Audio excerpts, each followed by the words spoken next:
শুধু তাই নয়, ইয়া রাসূলুল্লাহ, মায়ার নবী, কিয়ামতের ময়দানে ওই সমস্ত লোকজন যারা সুদের সাথে ঘুষের সাথে জড়িত থাকবে, কিয়ামতের ময়দানে অনেক বড় লম্বা হবে, অনেক পাহাড়ের মতো বড় পেট হবে, এই পেটের মধ্যে সাপ বিচ্ছু দৌড়াইতে থাকবে, সকল মানুষজন কিয়ামতের ময়দানে দেখতে পাইবে। মানুষজন জিজ্ঞেস করবে এরা কারা, এদের অবস্থানটাই বা কেন এমন? লোকজন বলবে তোমরা কি জানো না, এরা হলো তারা যারা দুনিয়ার মধ্যে সুদ ঘুষ খাইছে, পেটের মধ্যে বড় বড় সাপ দৌড়াচ্ছে। আল্লাহ নবী সাল্লাল্লাহু আলাইহি ওয়াসাল্লাম জিবরাইল বললেন, ইয়া রাসূলুল্লাহ, সামনে যাওয়ার পরে যে আপনি দেখছেন একটা রক্তের নদী দেখা যায়, এই রক্তের নদীর মধ্যে একদল মানুষ আবার সাঁতার কাটে। সাঁতার কাইতে যখন নদীর কিনারায় আসে, আসার পরে তখন তাদেরকে আবার পাথর মেরে কেন নদীর মধ্যে পাঠানো হয়, আর কতক্ষণই বা তারা সাঁতরাবে? জিবরাইল বলেন, ইয়া রাসূলুল্লাহ, হাবিবাল্লাহ, তারা হলেন জিনাকার। দুনিয়ায় বেঁচে থাকা অবস্থায় যারা জিনা করেছে, আল্লাহ রাব্বুল আলামিন তাদেরকে শাস্তি দিচ্ছে।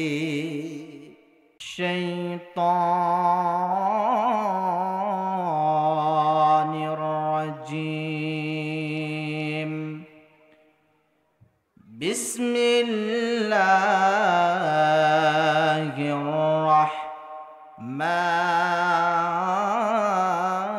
রাহমানির রাহিম।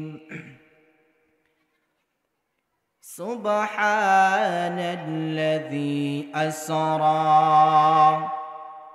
বি'আবদিহি লাইলাম মিনাল মাসজিদিল হারাম ইলাল মাসজিদিল আকসাল্লাযী বারাকনা হাওলাহু লিনুরিয়াহু মিন আয়াতিনা ইন্নাহু হুয়াস সামিউল বাসীর। সাদাকাল্লাহুল মাওলানাল আযীম ওয়া সাদাকা রাসূলুহুন নাবিয়্যুল হাবিবুল কারীম ওয়া নাহনু আলা যালিকা মিনাশ শাহিদিনা ওয়াশ শাকিরিন ওয়ালহামদুলিল্লাহি রাব্বিল আলামিন। وقال تعالى إن الله وملائكته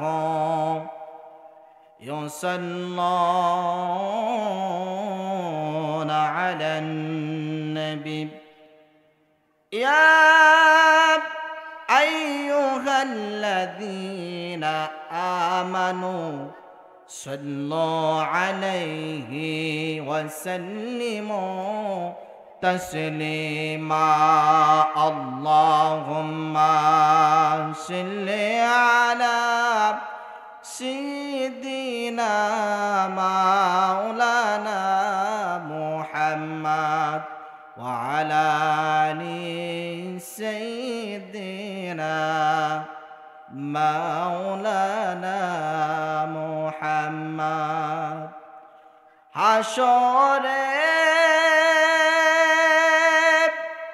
সব নবী উম্মত কাঁদিবে নিজের লাগি হাসরে সব নবী উম্মত কাঁদিবে নিজের লাগি তুমি যে কাঁদবে তাই উম্মতি গো ইয়া রাসূলুল্লাহ স্বপনে দাও দেখা দাও চেহারা তব ইয়া হাবিবাল্লাহ তোমারি জিয়ারত পাওয়ার আশামত ইয়া রাসূলাল্লাহ স্বপনে দাও দেখা দাও চেহারা তব ইয়া হাবিবাল্লাহ মদিনায় যাইতে হৃদয় হয় যে অধীর ব্যাকুল বেকার মদিনায় যাইতে হৃদয় হয় যে অধীর ব্যাকুল বেকার করো সেই মিনতি মঞ্জুর দয়াতে ইয়া রাসূলাল্লাহ স্বপনে দাও দেখা দাও চেহারা তব ইয়া হাবিবাল্লাহ। বর্তমানে রজব মাস চলছে। এ রজব এমন গুরুত্বপূর্ণ একটি মাস। এই গুরুত্বপূর্ণ মাসের মধ্যে একটি গুরুত্বপূর্ণ রজনী রয়েছে, যেটি হচ্ছে রজবের ২৭তম রজনী। আর এই ২৭তম রজনীর আজকে হচ্ছে সেই দিন। আজ এই ২৭তম রজনীর রাত্রে আল্লাহর হাবিব শামসুদ্দোহা, বাদরুদ্দুজা, নূরুল হুদা, আখতাবে নবুয়ত, ফখরে মওজুদাত, সাইয়্যিদুল সাকলাইন, ইমামুল হারামাইন, নবিয়ুনা হাবিবুনা কুদওয়াতি সাইয়্যিদি সাইয়্যিদুনা নবীজি মুহাম্মদুর রাসূলুল্লাহ সাল্লাল্লাহু আলাইহি ওয়াসাল্লাম এই রজনীতে, শবে মেরাজের মাসে ২৭তম রজনীতে আল্লাহর বাড়িতে ভ্রমণে গিয়েছিলেন। বলেন না সুবহানাল্লাহ। আমার মুখের কথা নয়, আল্লাহ রাব্বুল আলামিন সে কথা পবিত্র কুরআনুল কারীমের মধ্যে সূরাতুল বনি ইসরাঈলের কুরআনুল কারীমের ১৫তম পারা, প্রথম নাম্বার পৃষ্ঠা, প্রথম নাম্বার লাইনের সূরাতুল বনি ইসরাঈলের শুরুতে আল্লাহ রাব্বুল আলামিন বলেন, সুবহানাল্লাযী আসরা বিআবদিহি লাইলাম মিনাল মাসজিদিল হারাম ইলাল মাসজিদিল আকসাল্লাযী বারাকনা হাওলাহু লিনুরিয়াহু মিন আয়াতিনা ইন্নাহু হুয়াস সামিউল বাসীর। আল্লাহু আকবার। আল্লাহর হাবিব সাল্লাল্লাহু আলাইহি ওয়াসাল্লাম এই বরকতময় রজনীতে আল্লাহর হাবিব ছিলেন উম্মে হানির ঘরে ঘুমন্ত। আল্লাহ পাক রব্বুল আলামিন জিবরাইল আলাইহিস সালাম আল্লাহর হাবিব সাল্লাল্লাহু আলাইহি সাল্লাম ঘুমন্ত ঘরের মধ্যে জিবরাইল আলাইহিস সালাতু ওয়াস সালাম তার ঘরের ছাদের মাঝখান থেকে ঘরের মধ্যে প্রবেশ করলেন।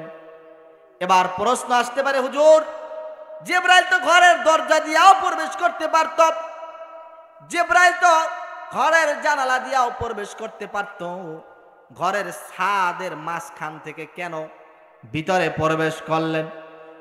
মুফাসসিরিন কিরাম বলেন, এই আশ্চর্যময় ঘটনাটা ঘটানোর জন্যই আল্লাহ রাব্বুল আলামিন প্রথমেই জিবরাইলকে দিয়ে শুরু করেছেন যে হাবিব আমার, আজকের ঘটনাটা হবে খুব আশ্চর্যময় ঘটনা।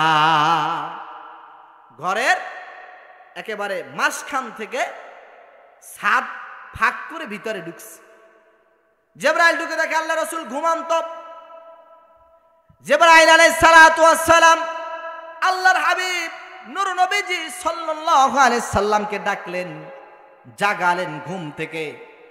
জাগিয়ে বলতেছেন, ইয়া রাসূলুল্লাহ, ইয়া হাবিবাল্লাহ। ইবনে কাসির রাহমাতুল্লাহ আলাইহি আল বিদায়া ওয়ান নিহায়াত 269 নাম্বার পৃষ্ঠার মধ্যে চমৎকার ভাবে ঘটনাটা বর্ণনা করেছে। আল্লাহর হাবিবকে ঘুম থেকে জাগালেন। জিবরাইল বলতেছেন, ইয়া রাসূলুল্লাহ, ইয়া হাবিবাল্লাহ, রাহমাতাল লিল আলামিন, আল্লাহ রাব্বুল আলামিন আপনাকে তার বাড়িতে বেড়ানোর জন্য, ঘোরার জন্য, তার সাথে সাক্ষাতের জন্য যেতে বলেছে। কোন রজনী? এই আজকের এই রজনী। আল্লাহর হাবিব ঘুম থেকে উঠলেন। রওনা হওয়ার আগে আগে জিবরাইল আলাইহিস সালাতু ওয়াস সালাম আল্লাহর হাবিবের 4 বার সিনা চাক হয়েছে। কোন কোন বর্ণনায় 1 বার, কোন কোন বর্ণনায় 2 বার, কোন কোন বর্ণনায় 3 বার, কোন কোন বর্ণনায় 4 বার।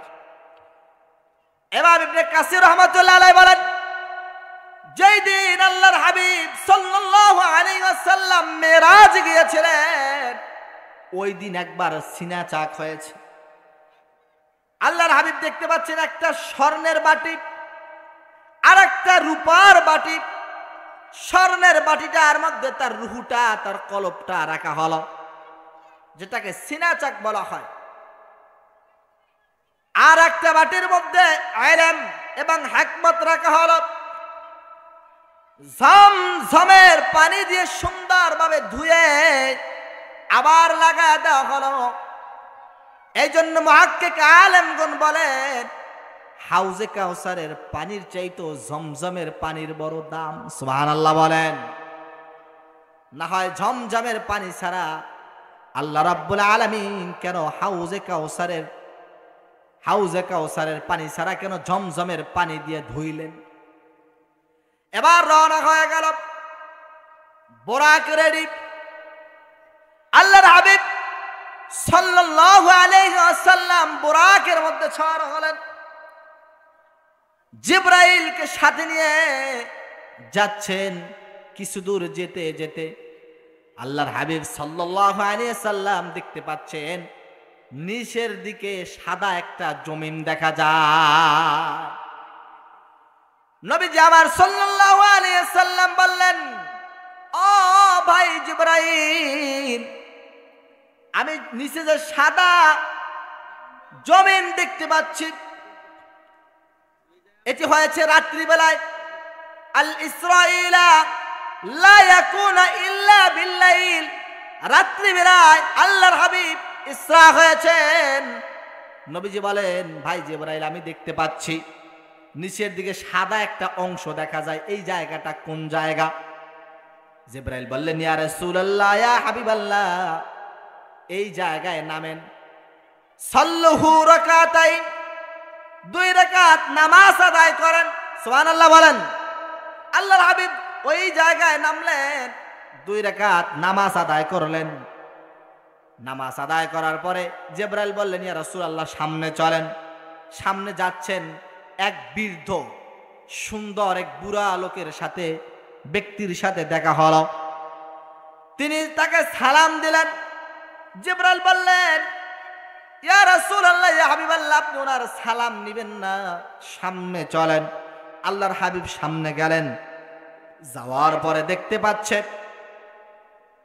এক বৃদ্ধ মহিলা হাঁটতে পারে না, পড়ে যায়। জিবরাইলকে বললেন, ও ভাই জিবরাইল, এই বৃদ্ধ মহিলাকে। জিবরাইল বললেন, ইয়া রাসূলুল্লাহ, ইয়া হাবিবাল্লাহ, সামনে চলেন। আল্লাহর হাবিব সামনে গেলেন। যাওয়ার পরে দেখতে পাচ্ছে একজন সুন্দরী মহিলা। আল্লাহর হাবিব জিজ্ঞেস করলেন, ও ভাই জিবরাইল, এই সুন্দরী মহিলাকে? এবং সুন্দরী মহিলা আল্লাহ রাসূলকে ডাক দিলেন। আল্লাহর হাবিব জিবরাইল বলেন, ইয়া রাসূলুল্লাহ, হাবিবাল্লাহ, আপনি তার ডাকে সাড়া দিবেন না। সামনে গেলেন, যাওয়ার পরে আবার একটা জায়গা দেখতে পাইলেন, শুধু খেজুর গাছ। আল্লাহর হাবিব সাল্লাল্লাহু আলাইহি সাল্লাম বললেন, জিবরাইল বলেন, ইয়া রাসূলুল্লাহ, ইয়া হাবিবাল্লাহ, এই জায়গাটায় নামেন। আল্লাহর হাবিব বলেন, ভাই কেন? বলেন, এই জায়গায় নামেন এবং 2 রাকাত নামাজ আদায় করেন। সাল্লুহু রাকাতাইন, 2 রাকাত নামাজ আদায় করেন। আল্লাহর হাবিব 2 রাকাত নামাজ আদায় করলেন। এবার জিবরাইল বলেন, ইয়া রাসূলুল্লাহ, শোনেন, আপনি প্রথম যেই জায়গায় নেমেছিলেন, নামাজ আদায় করেছিলেন, ওই জায়গাটা কোনটা আপনি জানেননি? বলে না। বলে, ইয়া রাসূলুল্লাহ, ইয়া হাবিবাল্লাহ, ওই জায়গাটা হলো, যেটার নাম হলো ইয়াসরিব। আপনার এই জায়গাটায় হিজরত করা লাগবে, আর আপনি এই জায়গায় আসার পরে আপনার বরকতের কারণে জায়গাটার নাম আর ইয়াসরিব থাকবে না, জায়গাটার নাম মদিনাতুল মুনাওয়ারা হয়ে যাবে। এই জন্য কবি বলেন, শারফুল মাকানে শারফুল মাকিন, শারফুল মাকিনে শারফুল মাকান। জায়গার কারণে মানুষের মর্যাদা বেড়ে যায়, আবার মানুষের কারণে জায়গার মর্যাদা বেড়ে যায়। জায়গার কারণে মানুষের মর্যাদা বাড়ে, আবার মানুষের কারণে জায়গার মর্যাদা বাড়ে। সুবহানাল্লাহ বলেন। আগে নাম ছিল মদিনার কি? ইয়াসরিব। নবীজি যাওয়ার পর হয়েছে কি? সোনার মদিনা। নবীজি সাল্লাল্লাহু আলাইহি সাল্লাম এমন বরকতি মানুষ, বরকত নিয়ে যাওয়ার সাথে সাথে জায়গাটা সাধারণ জায়গা নয়, বরকতময় হয়ে গেছে। সুবহানাল্লাহ। আল্লাহর হাবিব বললেন, তারপরে যে একজন বুড়া মানুষ, সাদা দাড়িওয়ালা দেখতে পাইলাম, আমাকে সালাম দিল, ডাকলেন ওই লোকটাকে। আর আপনি কেনই বাবাকে ডাকে সাড়া দিতে নিষেধ করলেন? জিবরাইল বললেন, ইয়া রাসূলুল্লাহ, হাবিবাল্লাহ, ওই লোকটা হলো ইবলিস। আপনি ওর ডাকে সাড়া দেন নাই, ভালোই করেছেন। বলে, তারপরে যে একজন বৃদ্ধ বুড়া মহিলাকে দেখলাম, তিনি বসার থেকে উঠে দাঁড়াতে পারে না। তাকে দেখার মানে কি? জিবরাইল বললেন, ইয়া রাসূলুল্লাহ, ইয়া হাবিবাল্লাহ, ওই যে বুড়া মহিলাটাকে দেখছেন, এরা হলো আপনার শেষ জবানের উম্মতেরা। তাদের আমল নামায় এতটাই দুর্বল হবে, বৃদ্ধ মহিলার মতো। মহিলা বসার থেকে উঠে দাঁড়াতে পারে না, তাদের অবস্থাটাও এরকমের হবে। আপনি অবশ্যই অবশ্যই আপনার উম্মতদেরকে বলে যাবেন, তারা যেন নেক আমল করে তারপরে যেন কবরে আসে। বলে, তারপর সামনে গেলাম, দেখলাম একজন সুন্দরী রমণী মহিলা। এই সুন্দরী রমণী মহিলাকে দেখার কারণ কি? এবং আমাকে ডাকলো, আপনি আমাকে ডাকে সাড়া দিতে কেন নিষেধ করলেন? জিবরাইল বললেন, ইয়া রাসূলুল্লাহ, ইয়া হাবিবাল্লাহ, আপনি ডাকে সাড়া দেন নাই, ভালো করেছেন। যদি এই মহিলার ডাকে সাড়া দিতেন, আপনার উম্মতেরা নারী ভক্ত হয়ে যায়, তো আপনি দেন নাই, ভালো করছেন। আল্লাহর হাবিব মেরাজে যাচ্ছেন। আল্লাহ রাব্বুল আলামিন কোরআনুল কারীমের মধ্যে বলতেছেন, সুবহানাল্লাযী আসরা বিআবদিহি লাইলাম মিনাল মাসজিদিল হারাম ইলাল মাসজিদিল আকসাল্লাযী বারাকনা হাওলাহু লিনুরিয়াহু মিন আয়াতিনা ইন্নাহু হুয়াস সামিউল বাসীর। পবিত্র সেই সত্তা, যিনি তার হাবিবকে রাতের বেলায় বাইতুল্লাহ থেকে বাইতুল মুকাদ্দাস পর্যন্ত ভ্রমণ করিয়েছিলেন। সুবহানাল্লাহ বলেন। এই মেরাজ যদি কোনো ব্যক্তি অস্বীকার করে, সে কাফের হয়ে যাবে। আল্লাহর হাবিব সাল্লাল্লাহু আলাইহি সাল্লাম সামনে গেলেন, গিয়ে দেখতে পাচ্ছে একদল মানুষ, তারা ডেকচির মধ্যে কাঁচা গোশত দেখা যায়, ওই কাঁচা গোশতগুলা খাচ্ছে। আল্লাহর হাবিব জিবরাইলকে বললেন, ভাই জিবরাইল, তারা কেন কাঁচা গোশত খায়? জিবরাইল বলেন, সামনে চলেন। আল্লাহর হাবিব সামনে গেলেন, দেখতে পাচ্ছে বিশাল একটা রক্তের নদী। ওই নদীর মধ্যে একদল মানুষ হাবুডুবু খাচ্ছে, সাঁতার কাটতেছে।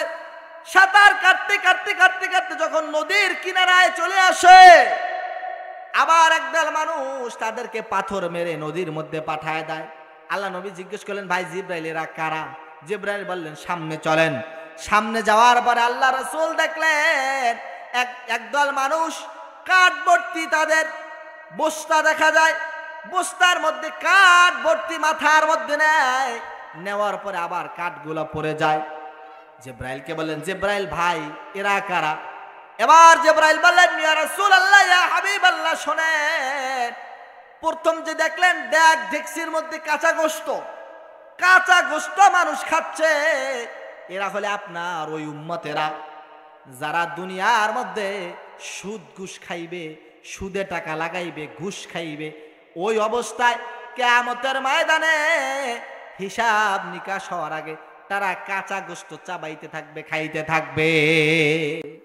শুধু তাই নয়, ইয়া রাসূলুল্লাহ মায়ার নবী, কিয়ামতের ময়দানে ওই সমস্ত লোকজন যারা সুদের সাথে ঘুষের সাথে জড়িত থাকবে, কিয়ামতের ময়দানে অনেক বড় লম্বা হবে, অনেক পাহাড়ের মতো বড় পেট হবে। এই পেটের মধ্যে সাপ বিচ্ছু দৌড়াইতে থাকবে। সকল মানুষজন কিয়ামতের ময়দানে দেখতে পাইবে। মানুষজন জিজ্ঞেস করবে, এরা কারা? এদের অবস্থানটাই বা কেন এমন? লোকজন বলবে, তোমরা কি জানো না এরা হলো তারা যারা দুনিয়ার মধ্যে সুদ ঘুষ খাইছে, পেটের মধ্যে বড় বড় সাপ দৌড়াচ্ছে। আল্লাহ রাবী সাল্লাল্লাহু আলাইহি ওয়াসাল্লাম জিবরাইল বললেন, ইয়া রাসূলুল্লাহ সামনে যাওয়ার পরে যে আপনি দেখছেন একটা রক্তের নদী দেখা যায়, এই রক্তের নদীর মধ্যে একদল মানুষ আবার সাঁতার কাটে। সাঁতার কাইতে যখন নদীর কিনারায় আসে, আসার পরে তখন তাদেরকে আবার পাথর মেরে কেন নদীর মধ্যে পাঠানো হয়, আর কতক্ষণই বা তারা সাঁতরাবে। জিবরাইল বলেন, ইয়া রাসূলুল্লাহ হাবিবাল্লাহ তারা হলেন জিনাকার। দুনিয়ায় বেঁচে থাকা অবস্থায় যারা জিনা করেছে, আল্লাহ রাব্বুল আলামিন তাদেরকে শাস্তি দিচ্ছে। ভাইরা আমার, বাবাজিরা আমার, আল্লাহর হাবিব সাল্লাল্লাহু আলাইহি ওয়াসাল্লাম সামনে যাওয়ার পরে দেখলেন একদল মানুষ কাঠ ভর্তি বস্তা মাথার উপর উঠায়, উঠানোর পরে আবার পড়ে যায়। জিজ্ঞেস করলেন, এরা এমন করতেছে, এরা কারা? জিবরাইল বলেন, ইয়া রাসূলুল্লাহ ইয়া হাবিবাল্লাহ এরা হচ্ছে দুনিয়ায় বসে বসে মানুষের হক নষ্ট করছে তারা। কিয়ামত পর্যন্ত চেষ্টা করবে কিন্তু উপরে যাইতে পারবে না, কাঠ নিয়ে সফলতার দ্বার প্রান্তে বুঝতে পারবে না। সময় সংক্ষেপ, আমি সংক্ষেপ করছি। আল্লাহর হাবিব সাল্লাল্লাহু আলাইহি ওয়াসাল্লাম সামনে গেলেন, দেখতে পাচ্ছে একটা মসজিদ দেখা যায়, বাইতুল মুকাদ্দাস। জিবরাইল বলেন, ইয়া রাসূলুল্লাহ এই বাইতুল মুকাদ্দাসের সাথে আপনার বোরাকটা বেঁধে ফেলেন। বোরাকটা বাঁধা হলো। তাকায়া দেখতেছে মসজিদ ভর্তি, তাকায়া দেখতেছে মসজিদ ভর্তি লোক দেখা যায়। আল্লাহর হাবিব সাল্লাল্লাহু আলাইহি ওয়াসাল্লাম সামনে গেলেন, দেখলেন নামাজের জন্য লোকজন দাঁড়ায় আছে। এরা কারা? 1 লক্ষ মতান্তর 2,24,000 পয়গম্বর দাঁড়ায় আছে। আল্লাহর হাবিবকে ইস্তেকবাল জানানোর জন্য তারা দাঁড়ায় আছে। সব জায়গাটা মসজিদটা পরিপূর্ণ, কিন্তু মসজিদের ইমামের জায়গাটা খালি। সুবহানাল্লাহ বলেন। এবার সমস্ত নবীরা সেখানে হাজির। আদম আলাইহিস সালাতু ওয়াস সালাম, নূহ আলাইহিস সালাতু ওয়াস সালাম, মূসা আলাইহিস সালাতু ওয়াস সালাম, ঈসা আলাইহিস সালাতু ওয়াস সালাম, ইব্রাহিম আলাইহিস সালাতু ওয়াস সালাম, সব নবীরা সেই জায়গায়। সবার মনের তামান্না, আজকে মনে হয় আমি একটু মসজিদের ইমামতি করতে পারব, কিন্তু না। আল্লাহ পাক রব্বুল আলামিন বললেন, আজকের মসজিদের ইমামতি যিনি করবেন তিনি হলেন আমার বন্ধু হাবিবুল্লাহ সাল্লাল্লাহু আলাইহি ওয়াসাল্লাম। বলেন না সুবহানাল্লাহ। এই জন্য কবি বলেন, ইমামুল আউয়ালিন আল আখিরিন বহরে সদকা রাহমাতুল লিল আলামিন। ইমামদের ইমাম হলেন আপনার আমার হাবিব। সুবহানাল্লাহ বলেন। এ বাবা বলেন, আজকের এই রাতটা দামি কিনা বলেন? দামি কিনা বলেন? অবশ্যই দামি। আজকের এই রাতে কিছু কিছু মানুষ টিভির আড্ডায়, গানের আড্ডায়, ক্যারামবোর্ড, চায়ের আড্ডায় বসে থাকবে। এত সুন্দর বেহেশতের যে একটা বাগান হচ্ছে, এই জায়গায় আসতে পারবে না। আচ্ছা বলেন, বেহেশতের বাগানে যায় কারা? বেহেশতি মানুষ না জাহান্নামী মানুষ? কারা? বেহেশতি মানুষ। যারা আজকে এখানে আসবে তারা হলো বেহেশতি মানুষ। সুবহানাল্লাহ বলেন। আল্লাহর হাবিব ইমামতি করলেন। এবার জিবরাইল আলাইহিস সালাতু ওয়াস সালাম তাকে নিয়ে রওনা হলেন। মসজিদ থেকে বের হবে, এমন অবস্থায় দেখা গেল মসজিদের কোণার মধ্যে একটা মিটিং চলতেছে। আল্লাহর হাবিবকে ইস্তেকবাল জানানোর জন্য, স্বাগতম জানানোর জন্যই এই মিটিং। সে জায়গায় মিটিং এ আছে আদম আলাইহিস সালাতু ওয়াস সালাম, ইব্রাহিম আলাইহিস সালাতু ওয়াস সালাম। আল্লাহর হাবিব গেলেন। আল্লাহর হাবিব সাল্লাল্লাহু আলাইহি সাল্লামকে বললেন মারহাবান বিন নবী সালেহ, স্বাগতম জানাইলেন। সেই মিটিংকে নিলেন, আলাপ আলোচনা হলো, কথাবার্তা হলো। এবার আল্লাহর হাবিব সাল্লাল্লাহু আলাইহি ওয়াসাল্লাম প্রথম আসমান, দ্বিতীয় আসমান, তৃতীয় আসমান, চতুর্থ, পঞ্চম, ষষ্ঠ, সপ্তম, লাউহে মাহফুজ, সিদরাতুল মুনতাহা পার হয়ে আল্লাহ রাব্বুল আলামিনের একটা একটা করে 70টা পর্দা ভেদ করে একটা পর্দা মাত্র বাকি আছে। আল্লাহর শানে মোলাকাতে, আলাপ আলোচনায়, বন্ধুর শানে কুশল বিনিময়ের জন্য বসে গেলেন। আল্লাহর হাবিব প্রথম আসমানে গেলেন। প্রথম আসমানে অবস্থান করতেছেন আদম আলাইহিস সালাতু ওয়াস সালাম।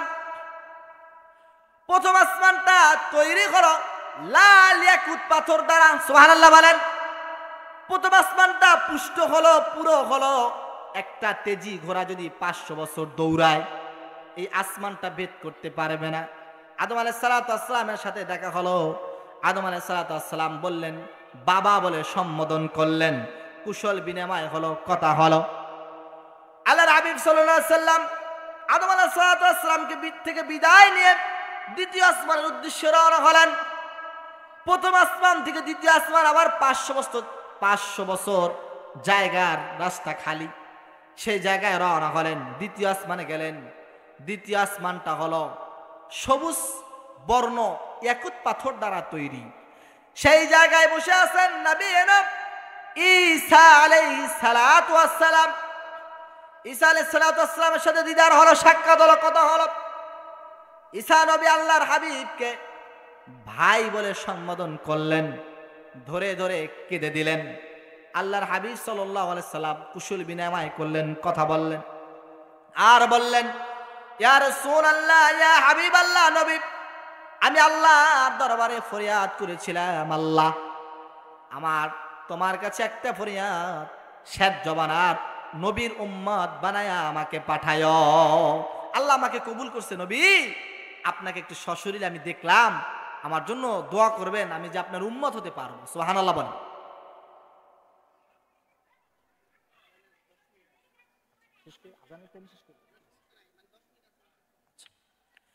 ভাইরা আমার, বাবাজিরা আমার, আল্লাহর হাবিব সাল্লাল্লাহু আলাইহি ওয়াসাল্লাম তৃতীয় আসমানে গেলেন।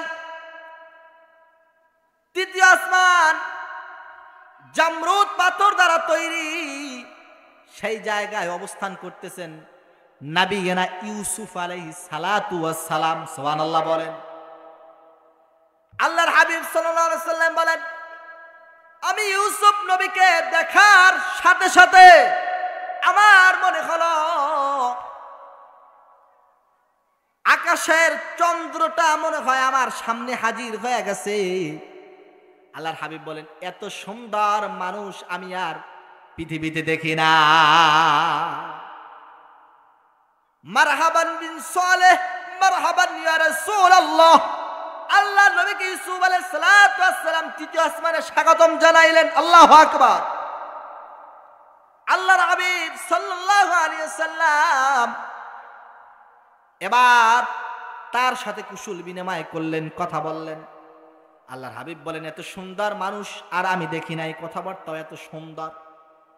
তবে আম্মাজান আয়েশা রাদিয়াল্লাহু তাআলা আনহা বলেন, মিশরের মানুষ মিশরের মহিলারা ইউসুফ আলাইহিস সালামের সৌন্দর্য দেখে চাকু দিয়ে ফল কাটতেছিলেন। ইউসুফ নবীকে দেখে ফল কাটা রেখে তাদের হাত কেটে ফেলেছিলেন।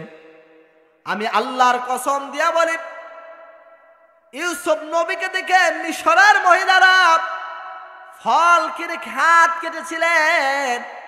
তৎকালীন সময় যদি আমার হাবিব, আমার রাসূলুল্লাহ সাল্লাল্লাহু আলাইহি ওয়াসাল্লাম রাহমাতুল লিল আলামিন যদি মিশরে আসতেন, আমি আল্লাহর কসম দিয়ে বলি, ইউসুফ নবীকে মিশরের মহিলারা দেখে হাত কেটেছিল, আমার নবীকে যদি দেখতো, হাত না মিশরের মহিলারা কলিজা কেটে ফেলতো। এত সুন্দর। আম্মা জান আয়েশা বলেন, আল্লাহর হাবিব যখন আমার ঘরের মধ্যে রাত্রি বেলায় যখন ঢুকে, আমার ঘরটা আলোকিত হয়ে যায়। আম্মা জান আয়েশা বলেন, একদিন আমি খাতা সেলাই করতেছি, ইতিমধ্যে আমার সেলাইয়ের সুইটা হারানো গিয়েছে, খুঁজে পাচ্ছি না, লাইট নাই, অন্ধকার। আম্মা জান আয়েশা বলেন, আমার রাসূল কত সুন্দর ছিলেন। নূর নবীজি সাল্লাল্লাহু আলাইহি ওয়াসাল্লাম যখন ঘরের মধ্যে ঢুকলেন, আমি অপেক্ষা করতেছি আল্লাহর হাবিব কখন ঘরের মধ্যে ঢুকে। আর ঢোকার সাথে সাথে আমি দেখলাম আমার ঘরটা আলোকিত হয়ে গেছে। আমার সেই হারানো সুইটা আমি দেখতে পাচ্ছি, ওই তো কপাটের নিচে, চৌবাচ্চার নিচে পড়ে আছে। এত সুন্দর ময় নবী ছিলেন আমার নবী। সুবহানাল্লাহ। মেরাজ কি হামারা নবী সাবে সামাওয়াত, मेराज के हमारा नबी सबे समावत नहीं भोला आहा नबी हम गुनाहगार उम्मा। है बाबा कियामतेर ময়দানে সমস্ত নবীরা বলবে নফসি নফসি। আদম আলাইহিস সালাতু ওয়াস সালাম বলবে নফসি নফসি। ঈসা আলাইহিস সালাতু ওয়াস সালাম বলবে নফসি নফসি। মূসা আলাইহিস সালাতু ওয়াস সালাম বলবে নফসি নফসি। সমস্ত নবীরা যেই জায়গায় বলবে নফসি নফসি, ওই কিয়ামতের কঠিন মুহূর্তে, বিভীষিকাময় মুহূর্তে একজন নবী, একজন রাসূল হাবিবুল্লাহ মুহাম্মদুর রাসূলুল্লাহ সাল্লাল্লাহু আলাইহি ওয়াসাল্লাম বলবে ইয়া উম্মতি হাবলি, ইয়া উম্মতি হাবলি। সুবহানাল্লাহ। এই জন্য আমি মাঝে মাঝে বলি, হে রাসূল, ওপারে যাওয়ার জন্যই কিছুই অর্জন করতে পারি নাই, কিছুই কোনো আমলে করতে পারি নাই, তবে একটা জিনিস বলতে পারি, রাসূল তোমাকে বড় ভালোবাসি। সুবহানাল্লাহ বলেন। অপারেতে যাবার লাগি তৈয়ার করছো কি, অপারেতে যাবার লাগি তৈয়ার করছো কি, আর কিছু নয় রাসূল তোমায়, আর কিছু নয় রাসূল তোমায় ভালোবেসেছি, অপারেতে যাবার লাগি তৈয়ার করছো কি, যে যাহাকে বাসল ভালো তার সাথে তার হাসর হলো, যে যাহাকে বাসল ভালো তার সাথে তার হাসর হলো। আমায় যদি বাসবি ভালো, আমায় যদি বাসবি ভালো জান্নাতে যাবি, অপারেতে যাবার লাগি তৈয়ার করছো কি। আমরা রাসূল কি ভালোবাসতে চাই কি চাই না? আর জোরে বলেন, চাই কি চাই না? তবে একদল লোক আছে তারা রাসূলকে ভালোবাসতে চায় না, ঠিক কিনা বলেন? তারা বলে রবিউল আউয়াল মাস আসলে মিলাদুন নবী দরকার নাই, তারা বলে নবীজির শান বলার দরকার নাই, তারা বলে নবীজি মরে গলে পুছে শেষ হয়ে গেছে। নাউজুবিল্লাহ বলেন। এদের সাথে আমাদের কোনো সম্পর্ক নাই। আল্লাহর হাবিব সাল্লাল্লাহু আলাইহি সাল্লাম ১৫০০ বছর আগে বলে গিয়েছেন, ইন্না বানি ইসরাঈল তাফাররাকাত আলা সিনতাইনি ওয়া সাবঈনা মিল্লাহ ওয়া তাফতারিকু উম্মতি আলা সালাসা ওয়া সাবঈনা মিল্লাহ কুল্লুহুম ফিন্নার ইল্লা মিল্লাতান ওয়াহিদা ক্বালু মান হিয়া ইয়া রাসূলুল্লাহ ক্বালা মা আনা আলাইহি ওয়া আসহাবি। আল্লাহর হাবিব বলেন, শেষ জমানায় বনি ইসরাইলের উম্মতের মধ্যে দল হয়েছিল ৭২টা। কয়টা? ৭২টা। আর আমার উম্মতের মধ্যে দল হবে ৭৩টা। কুল্লুহুম ফিন্নার, সমস্ত দল জাহান্নামী, ইল্লা মিল্লাতান ওয়াহিদা, একটা মাত্র দল ছাড়া। সাহাবায়ে কেরাম বললেন, ইয়া রাসূলুল্লাহ, ইয়া হাবিবাল্লাহ, ওই দলটা কোনটা? আল্লাহর নবী বললেন, মা আনা আলাইহি ওয়া আসহাবি, আমি এবং আমার সাহাবীদের দল হচ্ছে ওইটা। সুবহানাল্লাহ বলেন।